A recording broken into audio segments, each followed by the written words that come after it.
Hello students, welcome back to my channel math tuition. আশা করি তোমরা সকলে ভালো আছো। আজকে আমরা এই ভিডিওর মাধ্যমে পড়ব ক্লাস 10-এর কোষে দেখি 2, পেজ নম্বর হচ্ছে 46। তোমরা বইটা খোলো, তোমাদের যে টেক্সট বুক রয়েছে সেই টেক্সট বুকটা খোলো।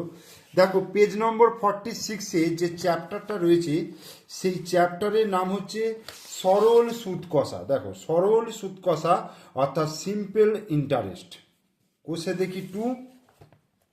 তো এই কোষে দেখি 2-এর 1-এর দাগ 2, 3, 4, 5, 6 এবং 7, এই 7টা অঙ্ক তোমাদেরকে এই ভিডিওর মাধ্যমে আমি করাবো। প্রত্যেকটা অঙ্ককে ভালো করে আমি বোঝাবো, তোমরা অবশ্যই প্রথম থেকে শেষ পর্যন্ত ভিডিওটা মনোযোগ সহকারে দেখবে, ঠিক আছে? তো সরল সুদ কষা, এই সরল সুদ কষার যে অঙ্কগুলো করব, সেই অঙ্কগুলো করতে গেলে সবার আগে আমাদের যেটা মনে করতে হবে, সবার আগে যেটা আমাদেরকে জানতে হবে সেটা হচ্ছে সরল সুদ কষার যে সূত্র, সেই সূত্রটা তোমাদেরকে আগে জানতে হবে। দেখো I equal to PRT by 100, এটা হচ্ছে সূত্র। I equal to PRT by 100, ঠিক আছে? এইটা হচ্ছে মেন সূত্র, I equal to PRT by 100।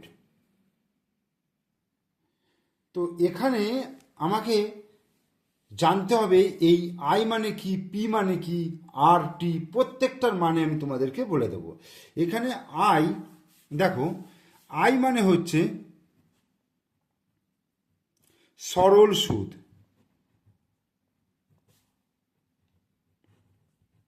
অর্থাৎ তোমাদের যে সুদরা বেরোবে, অর্থাৎ যে মোট সুদরা বেরোবে সেইটা হচ্ছে আই। পি হচ্ছে কি, আসল টাকা, পি হচ্ছে আসল। আর আর হচ্ছে সরল সুদের হার, সরল সুদের হার, ঠিক আছে? আর টি, টি মানে হচ্ছে সময়, যেটা বছরে থাকবে, সময়। তাহলে বোঝা গেল? তাহলে পি হচ্ছে এখানে আসল টাকাটা, আর মানে হচ্ছে সুদের হার, টি মানে হচ্ছে সময়, আর আই মানে হচ্ছে মোট যে সুদরা বেরোবে, অর্থাৎ মোট যে সরল সুদরা বেরোবে সেইটাই হচ্ছে আই। তো এই সূত্রের সাহায্যে কিন্তু আমরা অঙ্কগুলো করব। তো দেখো 1-এর দাগের অঙ্কটা কি বলছে।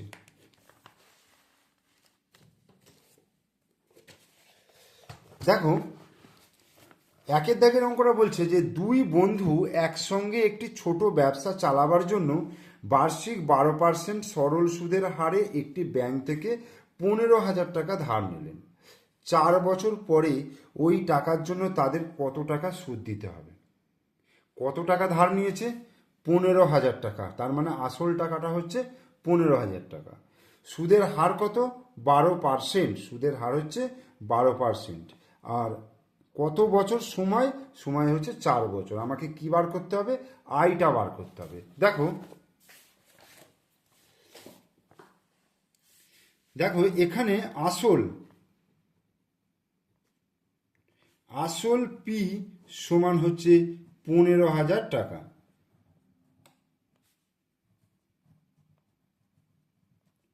ঠিক আছে? আচ্ছা, সুদের হার,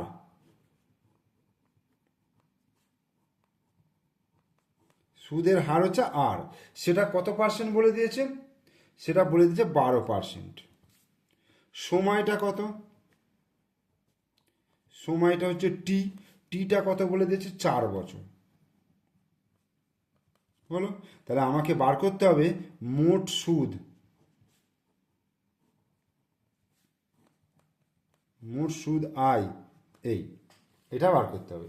তাহলে I equal to P R T by 100, I equal to P R T by 100, এই সূত্র থেকে আমি পাচ্ছি, দেখো পি মানে কত? পি মানে হচ্ছে 15,000, আর মানে কত? আর মানে হচ্ছে 12, টি মানে হচ্ছে 4 বাই 100, ঠিক আছে? তাহলে 0 0 0 0 কেটে গেল, তাহলে 12 × 4, 4 × 48, 48 গুণিত 150, তাহলে 150 গুণিত 48, তাহলে 8 শূন্য 0, 5 8 40 0, হাতে 4, 8 1 8 আর 4 12, 1200 হলো, গুণিত 4 শূন্য 0, 4 5 20 0, 4 1 4 5 6 0 0 2 6 1 7, 7200, 7200 টাকা। তাহলে এখানে তোমাদের উত্তরটা চেয়েছে যে 4 বছর পরে ওই টাকার জন্য তাদের কত টাকা সুদ দিতে হবে। তাহলে উত্তরটা লিখব, অতএব 4 বছর পরে, 4 বছর পরে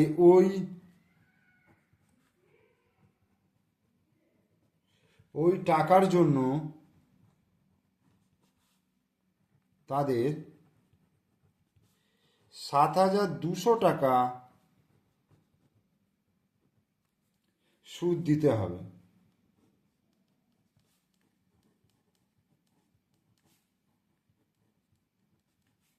অ্যান্সার। এরপর আমরা 2-এর দাগের অঙ্কটা করছি। দেখো, বলছে 2005 সালের 1 জানুয়ারি থেকে 27 মে পর্যন্ত বার্ষিক 6% সরল সুদের হারে 2000 টাকার সুদ কত হবে তা নির্ণয় করে।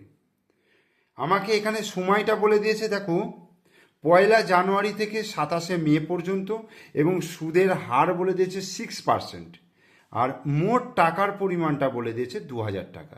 দেখো এরকমই একটা অঙ্ক তোমাদের বইয়ের উদাহরণে রয়েছে, একটু উদাহরণটা ফলো করো। দেখো তোমাদের পেজ নম্বর দেখো 35 পাতায় এলে তোমরা দেখতে পাবে। আগে এই অঙ্কটা একটুখানি দেখে নাও।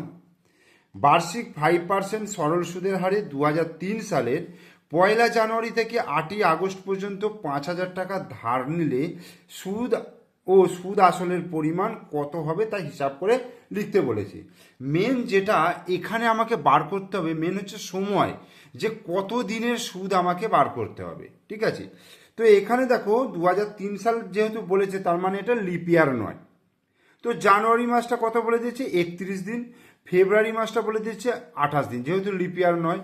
মার্চ মাস 31 দিন, এপ্রিল মাস 30 দিন, মে মাস 31, জুন মাস 30, জুলাই মাস 31 এবং আগস্ট মাসে 7 দিন। এখানে 8ই আগস্ট পর্যন্ত বলেছে, কিন্তু এখানে 7 দিন নিয়েছে। বলেছে যে এখানে দেখো ব্র্যাকেটে লেখা হচ্ছে মোট সময় বের করার সময় 1 জানুয়ারি থেকে 8ই আগস্ট পর্যন্ত হয় জানুয়ারি মাসের 1 দিন, নয়তো আগস্ট মাসে 1 দিন কম হবে। ঠিক আছে, অর্থাৎ তোমাকে টোটাল যে সময়টা হচ্ছে সেই সময়ের 1 দিন কম নিতে হবে। তো 1 দিন কমটা কি করে মানে কম আসছে সেটা আগে জানো। ধরো 1 থেকে 5 তারিখ পর্যন্ত, আগে এই ব্যাপারটা বুঝে নাও, তারপর অঙ্কটা করবে। 1 তারিখ থেকে 5 তারিখ পর্যন্ত তোমায় নিতে বলে, তাহলে আমার কদিন হচ্ছে মোট 5 দিন। এখান থেকে আমি বুঝতে পারছি যে 5 দিন হচ্ছে, কিন্তু 1 দিন কম নিতে বলছে। কেন কম নিতে বলছে দেখো, 1 2 3 4 5 এটা, তাহলে এখান থেকে এই পর্যন্ত হচ্ছে 1 দিন। দেখো এখান থেকে শুরু করে এখানে যখন যাচ্ছে 1 দিন, এখান থেকে এখানে যখন যাচ্ছে 2 দিন, এখান থেকে এখানে যখন যাচ্ছে 3 দিন, এখান থেকে এখানে যখন যাচ্ছে 4 দিন। অর্থাৎ যতগুলো গ্যাপিং হচ্ছে, গ্যাপিংটা একটা কম হবে, সেই জন্য এখানে কিন্তু কম নেওয়া হচ্ছে, 1 দিন কম নেওয়া হচ্ছে। তো এবার আমরা অঙ্কটায় চলে আসি। দেখো কি বলেছে, 1 জানুয়ারি থেকে 27 মে পর্যন্ত। আগে আমরা সময়টা বার করে নিই। তো সময়টা দেখো, সময় সমান জানুয়ারি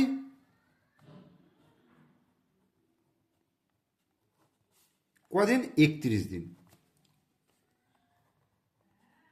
ফেব্রুয়ারি মাস কদিন,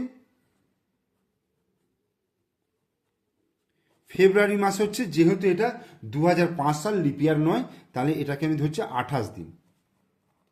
লিপ ইয়ার হলে 29 দিন হতো। মার্চ মাস কত হবে, 31 দিন।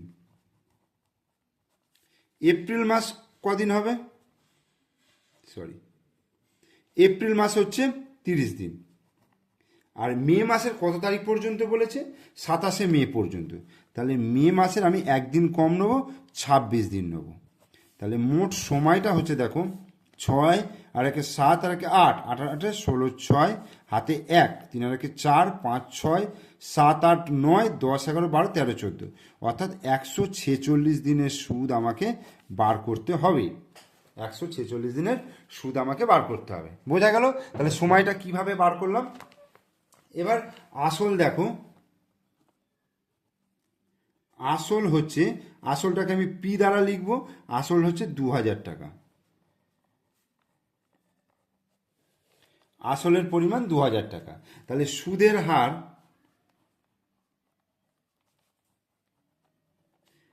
আর বা আর পার্সেন্ট, সুদের হার আর পার্সেন্ট, এটা সমান কত হচ্ছে? 6%। ওকে, আর কি আছে? সময়, সময় হচ্ছে টি, টিটা যেহেতু বছরে আসে, আমার এখানে কত আছে? 146 দিন আছে। তাহলে 146/365 বছর। বোঝা গেল? এটাকে আমি বছরে নিয়ে চলে এলাম। এবার আমাকে বার করতে হবে কি? সুদ বার করতে হবে, তাই তো? মোট কত টাকা সুদ? তাহলে মোট সুদ, মোট সুদ, এটা হচ্ছে আয়। আমাকে জিজ্ঞাসা চিহ্ন করে দিলাম, এটা জিজ্ঞাসা চিহ্ন করলাম।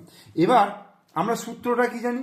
সূত্রটা আমি প্রথমেই শিখিয়েছি যে I equal to P R T by 100। ঠিক আছে, I equal to P R T by 100। এই সূত্র থেকে আমি বার করব আই ইকুয়াল টু পি মানে হচ্ছে 2000 গুণিত আর মানে কত? আর মানে হচ্ছে 6, আর টি মানে হচ্ছে 146/365।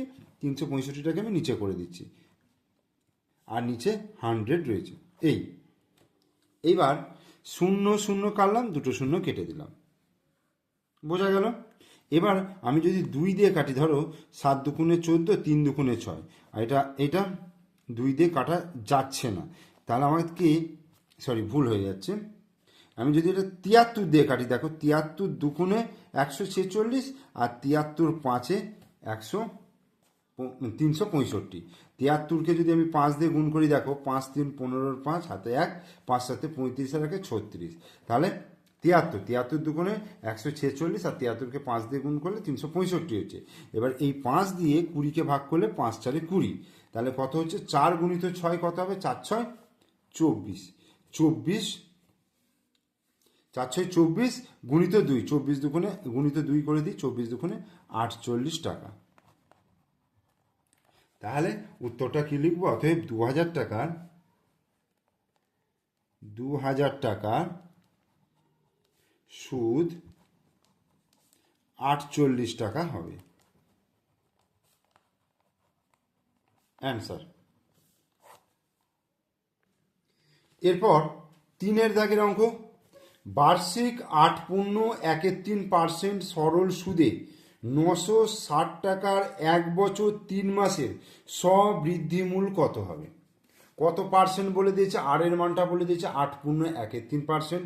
সরল সুদে 960 টাকা, মানে মোট টাকা যেটা বলা হচ্ছে, অর্থাৎ পি 960 টাকা, আর সময়টা বলে দিয়েছে 1 বছর 3 মাসে। স্ববৃদ্ধিমূল কত, মানে আসল প্লাস সুদ কত হবে? তাহলে আসলের পরিমাণ, আসল পি সমান হয়ে যাচ্ছে 960 টাকা, পি সমান 960 টাকা। আর কি আছে? সুদের হার, সুদের হার আর পার্সেন্ট, সুদের হার আর পার্সেন্ট, এটা সমান হচ্ছে 8.13%, অর্থাৎ 3 আসতে কত? 3 আসতে 24, 24 আর 1 যোগ করতে হবে 25, 25/3, 25/3%। বোঝা গেল? সুদের হার আর পার্সেন্ট সমান 8.13% সমান 25/3%। আর সময়, সময় টি সমান 1 বছর 3 মাস। তাহলে এটাকে আমার বছরে আনতে গেলে দেখো 1.3/12 12, কারণ এই মাসটাকে আমায় 12তে রূপান্তরিত করতে, মানে বছরে রূপান্তরিত করতে গেলে 12 দিয়ে ভাগ করব। তাহলে 1×3/12, তাহলে 3×1=3, 3×4=12, তার মানে 1×1=4 বছর, 4×4=5, 5/4 বছর। এবার আই ইকুয়াল টু বার করতে হবে, তাহলে আই ইকুয়াল টু PRT/100। এই সূত্র থেকে আমি কি করব, PRT/100, পি মানে কত, পি মানে হচ্ছে 960 গুণিত আর মানে হচ্ছে 25/3, 25/3, তিনটাকে আমি নিচে লিখলাম, গুণিত টি মানে হচ্ছে 5/4 আর নিচে 100। এই একটা শূন্য কাটলো, 5×2 = 10 হলো, আর 2 48×2 = 96, 4 1×4, 4×2 4, 12 48, আর 3×4 = 12, তাহলে 25×4 কত হয়ে গেল, 100। 100 টাকা সুদ হলো, আর 960 টাকা আসল রয়েছে, তাহলে স্ববৃদ্ধিমূল হবে। অতএব নির্ণেয় স্ববৃদ্ধিমূল, অতএব নির্ণেয় স্ববৃদ্ধিমূল সমান 960 যুক্ত 100 সমান 1060 টাকা, 1060 টাকা অ্যান্সার। এরপর 4 দাগে দেখো, উৎপলবাবু তার জমি চাষের জন্য সমবায় ব্যাংক থেকে বার্ষিক 6% সরল সুদের হারে 3200 টাকা 2 বছরের জন্য ধার নিলেন। 2 বছর পরে সুদে আসলে তাকে কত টাকা শোধ করতে হবে? খুব সহজ অঙ্ক। আসল আছে 3200 টাকা, পার্সেন্টেজটা বলে দিয়েছে সুদের হার 6%, আর সময়টা বলে দিয়েছে 2 বছর। বোঝা গেল? তাহলে আমরা কি করব, তাহলে আসল পি সমান হচ্ছে 3200 টাকা, সুদের হার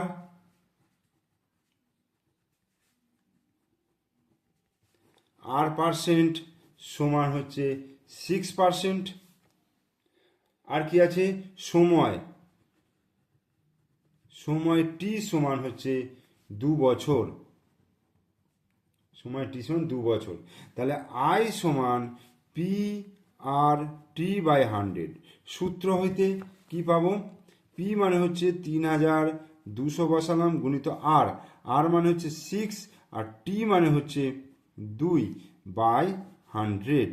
ওকে, এই 0 এই 0 কাটলাম, তাহলে কত হচ্ছে দেখো, 6×2 = 12, 12 গুণিত 32, মানে 12×2 = 24, 4 হাতে 2, 3×12 = 36, 36 আর 2 = 37, 38, 384 টাকা।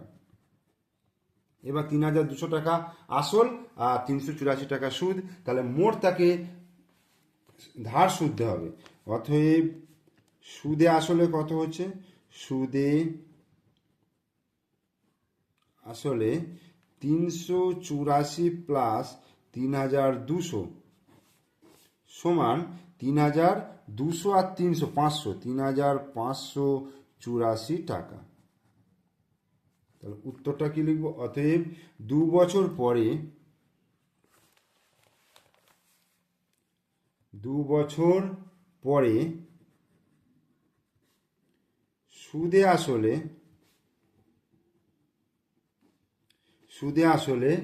তাকে 3584 টাকা শোধ করতে হবে,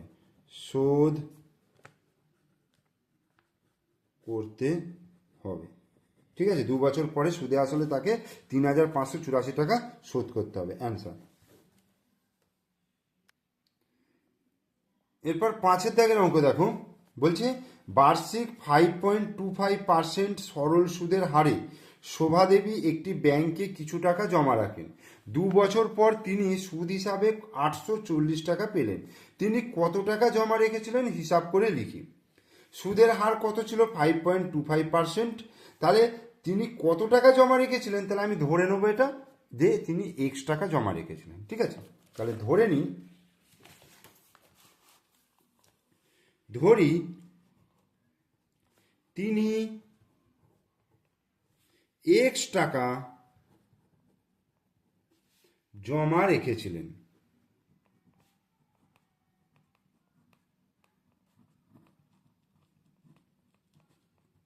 ধরি তিনি এক্স টাকা জমা রেখেছিলেন, ধরি তিনি এক্স টাকা জমা রেখেছিলেন। তাহলে দেখো, অতএব আসল, তাহলে এখানে আসলটা তাহলে কি হচ্ছে, আসল পি সমান হয়ে যাচ্ছে এক্স টাকা। আমি এক্স টাকাটাই তো আসল হিসাবে ধরলাম, মানে এক্স টাকায় জমা রেখেছিলেন। তো এবার বলছে সুদের হার, সুদের হার বলছে 5.25%। তাহলে সুদের হার আর পার্সেন্ট সমান 5.25%। ওকে, আর একটা কি আছে, 2 বছর পর তিনি সুদ হিসাবে 840 টাকা পেয়েছেন। সময় হচ্ছে, সময় টি সমান হচ্ছে 2 বছর, আর মোট সুদ আয় সমান 840 টাকা। এবার আমাকে এখান থেকে এক্স এর মানটা বার করতে হবে। তাহলে I equal to P R T by 100। এই সূত্র থেকে আমি কি পাচ্ছি, আই মানে হচ্ছে কত, আই মানে 840, এই যে 840 সমান পি মানে হচ্ছে এক্স গুণিত আর, আর মানে 5.25, আর টি মানে হচ্ছে 2 বছর বাই 100। এই হলো। এবার কি করব দেখো, 840/1 আছে এটা, তাহলে আমি কোনাকুনি গুণ করব। কোনাকুনি গুণ করলে দেখো 1 গুণিতক এইটা গুণ করলে এক্স গুণিত 5.25 গুণিত 2 সমান 840 গুণিত 100, 840 গুণিত 100। এই হলো। বা এক্স সমান তাহলে কত হবে, 840 গুণিত 100 বাই, এটা তাহলে ভাগে চলে আসবে 5.25 গুণিত 2। এবার এই দশমিক বিন্দুটা তুললে ওপরে আমি দুটো শূন্য, একের পিঠে দুটো শূন্য বা 100 আমি বসাতে পারি, কারণ দশমিকের পর দুটো ঘর আছে মানে এখানে 100 বসালে তাই ওটা সমতা রক্ষা হবে। এবার এইটাকে আর এটাকে কাটছি, দেখো 5 দুগুণে 10, 20, 5 20, 5 1 5, 0, 5 5 25। আবার 5 দিয়ে যদি কাটি, 5 4 20, 5 দুগুণে 10, 5 1 5। এবার এই 21 দিয়ে যদি 84কে কাটি, 21 4 84, আর এখানে শূন্য আছে 40। 2 দিয়ে যদি কাটি, 2 দুগুণে 4, তাহলে কত হচ্ছে দেখো, 40 দুগুণে 80, 80 গুণিত 100 মানে 8000। তাহলে এক্স এর মান বেরোলো 8000 টাকা। তাহলে তিনি কত টাকা জমা রেখেছিলেন, অতএব উত্তরটা লিখব, অতএব তিনি 8000 টাকা, অতএব তিনি 8000 টাকা জমা রেখেছিলেন।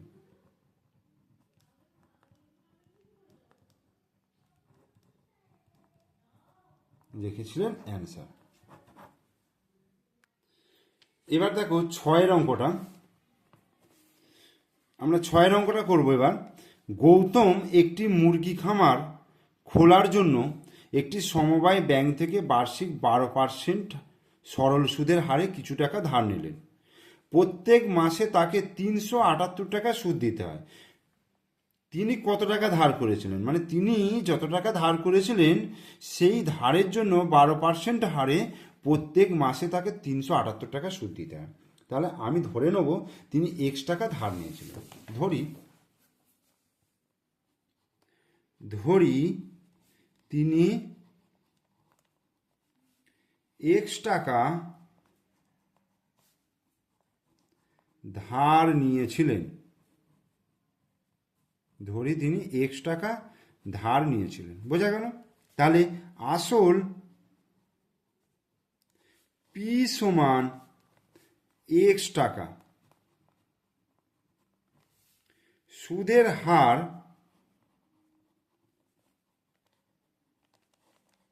আর পার্সেন্ট সমান 12%। সময় টি সমান 1 মাস বলেছে, 1 মাসে প্রত্যেক মাসে সুদ পাচ্ছে, তাহলে এটাকে 1/12 বছর, বছরে নিয়ে চলে এলাম। আর মোট সুদ বা সুদ, মোট সুদ বলতে 1 মাসের সুদ আর কি, মোট সুদ আই সমান হচ্ছে 378 টাকা। এই হলো। এবার I equal to PRT by 100, এই সূত্র আমরা জানি, তাহলে আমরা ওই সূত্রে বসিয়ে দেবো পিআরটি বাই 100। খুব সহজ সূত্র একটা, যার মাধ্যমে আমার প্রত্যেকটা অঙ্ক কিন্তু এই সূত্রের মাধ্যমে হয়ে যাচ্ছে। তাহলে আই সমান হচ্ছে 378, আর পি মানে হচ্ছে এক্স গুণিত আর, আর মানে হচ্ছে 12, আর টি মানে হচ্ছে 1/12, এই গুণিত 100। বোঝা গেল? তাহলে এই 12 কেটে গেল।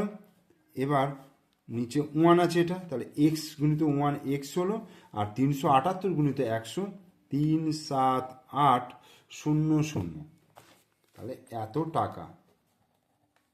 এটা উত্তর পেয়ে গেলাম। তাহলে কি লিখবো? অতএব তিনি কত টাকা ধার নিয়েছিলেন? তিনি 37,800 টাকা ধার নিয়েছিলেন।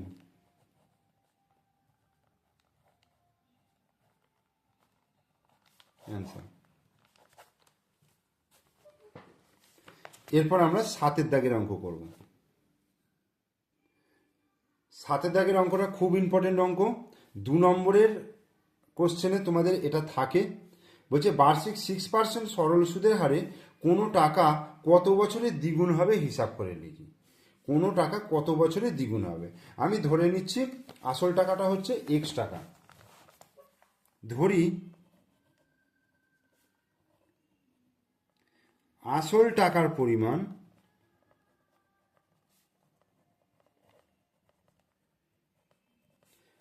এক্স টাকা। তাহলে এবার বলছে যে সুদে আসলে দ্বিগুণ হবে, মানে কত বছরে দ্বিগুণ হবে। দ্বিগুণ মানে কি? সুদ নিয়ে দ্বিগুণ হবে। তাহলে সুদে আসলে দ্বিগুণ, সুদে আসলে 2x টাকা, দ্বিগুণ মানে 2x টাকা হলো। অতএব সুদের পরিমাণ, সুদের পরিমাণ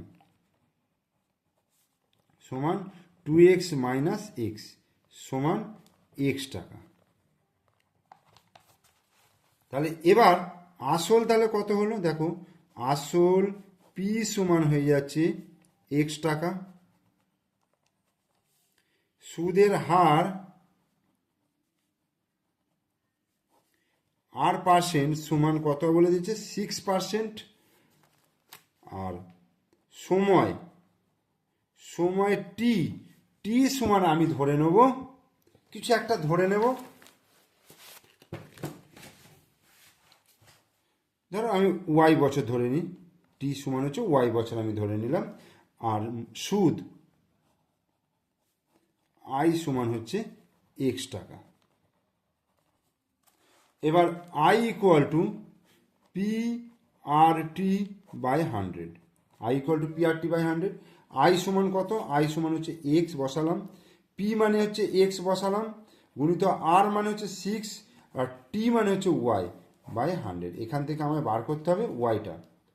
তাহলে এখানে কিছু নেই, মানে নিচে 1 আছে, তাহলে 1 গুণিত এইটা, তার মানে এক্স গুণিত 6 গুণিত ওয়াই সমান 100 গুণিত এক্স, বা ওয়াই সমান 100 গুণিত এক্স বাই নিচে এক্স গুণিত 6। এক্স এক্স কেটে গেল, 2 দিয়ে কালে 3 দুগুণে 6, 50 দুগুণে 100, তাহলে 50/3, অর্থাৎ 16 পূর্ণ 3 16 48, 16 পূর্ণ 2/3 এত বছর। তাহলে উত্তরটা কি লিখবো? অতএব 16 পূর্ণ কোনো টাকা 16 পূর্ণ 2/3 বছরে দ্বিগুণ হবে, অতএব 16 পূর্ণ 2/3 বছরে দ্বিগুণ হবে। অ্যান্সার। তাহলে 1 থেকে 7 পর্যন্ত তোমাদেরকে আমি করিয়ে দিলাম। তোমরা অবশ্যই প্রত্যেকটা অঙ্ককে ভালো করে বুঝবে, বুঝে অঙ্কগুলো করবে, তাহলে পরবর্তী যে অঙ্কগুলো রয়েছে সেগুলো বোঝার ক্ষেত্রে সুবিধা হবে।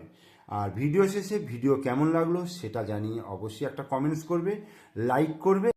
আর তোমরা যদি আমার চ্যানেলের নতুন দর্শক হও তাহলে অবশ্যই চ্যানেলটিকে সাবস্ক্রাইব করে দিও এবং পাশে থাকা বেল আইকন প্রেস করে দিও।